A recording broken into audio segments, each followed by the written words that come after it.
Corpus Christi Paranormal Detective Agency, and a buddy of mine was telling me this story about this house he lived in when he was younger and how he saw all this weird stuff, and it intrigued me. I was like, you know what, I'm going to check this out. Well, I was talking to another friend. She started telling me pretty much the same exact story he was telling me, and it ended up being that it was the same house. So we got a group together and we're like, let's go check it out. We went to this house. It was boarded up. There was a lock on the back door. We went in, and as soon as I went in there, I got nauseous. I stayed in there for as long as I could, and then I just had to run outside because I had to throw up. And went back in. We did EVPs. We caught some stuff. It actually said her name, and it freaked her out. So, we wrapped it up and we left. We always say a prayer, before we leave, just to protect ourselves from anything following us home. Second time we go back, we took a smaller group of people just to get a more thorough investigation. And walk into the house. As soon as we walk in that back door, I get nauseous again, like instantly. As soon as I walk in there, it was just, I don't know what it was. It just, as soon as I walked in there, I was nauseous. Ran outside. I told the guys, look, I can't do this. I have to go.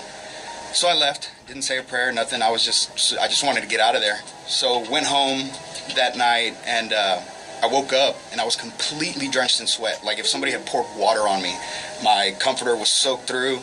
I felt horrible, like if I was drained, And this happened for about a month.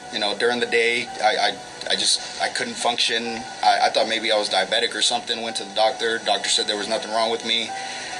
Well, I go to my grandma's house, and as soon as my grandma sees me, she's like, there's something following you. When grandma says something, she knows what she's talking about, She's from Falfurrias, close to the border than Corpus is, and she would always tell us stories about when she was growing up and stuff that her mother did and stuff that, her mother taught her.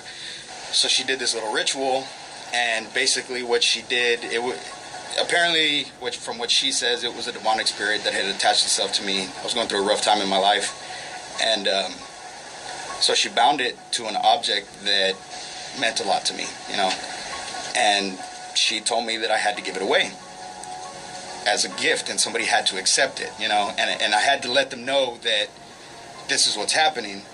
And who would want? Well, see, and I got a lot of flack for this on the page. There was a lot of people that were mad at me, calling me a bad friend. But my best friend, he doesn't believe in anything. He was raised Catholic. He didn't believe in anything anymore. Didn't believe in the paranormal. Nothing. He just, none of that stuff exists. This and that. And he's like, I'll take it. Like, dude, no, I'm not going to give it to you. Like, you're my best friend. You've been my best friend since we were little kids. I'm not going to do this to you.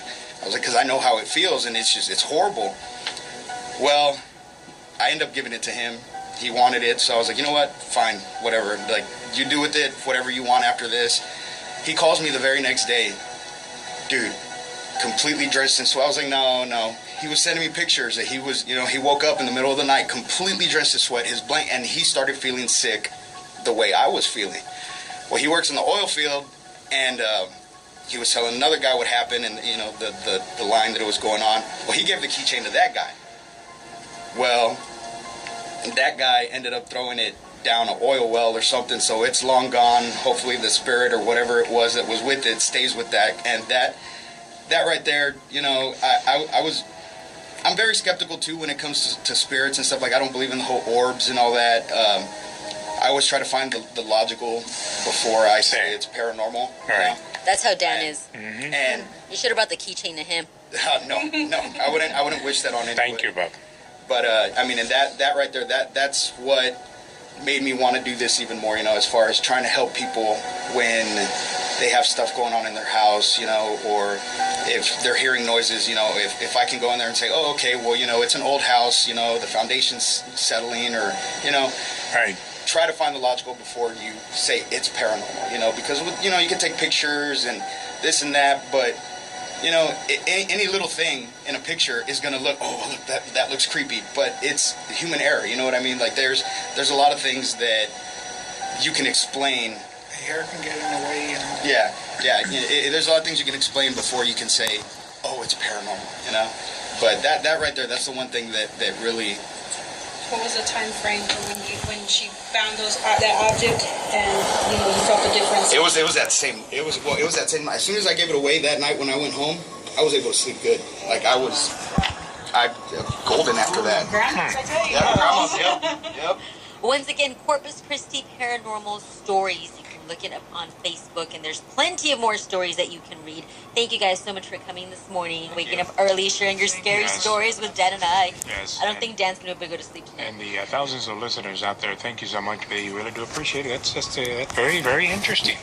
So, awesome. All right. And don't forget to visit their web page, ¿verdad, Barbie? Corpus Christi Paranormal Stories. On their Facebook. Thank you, guys. We appreciate it, all right? Thank you. And happy Halloween.